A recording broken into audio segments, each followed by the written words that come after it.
ఈమె పేరు చిలకమ్మ గారు. కావలి పట్టణం శివరామ సుబ్బయ్య గిరిజన కాలనీలో ఉంటారు. నాన్నగారు లేక ముద్ద పెట్టేవారు ఆకలితో అలమటిస్తున్న ఈమెకు సంయుక్త సేవా సంస్థ ద్వారా నిత్యావసర సరుకులు అందజేస్తూ ఉన్నాము.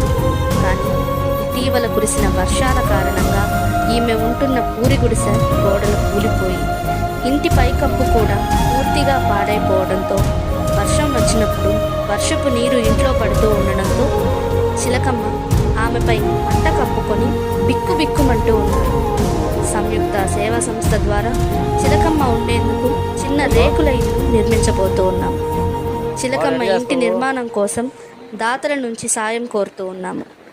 మంచి మనసున్న దాతలు ముందుకు వచ్చి వస్తు రూపంలో సహాయాన్ని అందజేసి మానవత్వాన్ని చాటుకోగలరని సంయుక్త సేవా సంస్థ ద్వారా మనవి చేస్తూ ఉన్నాము.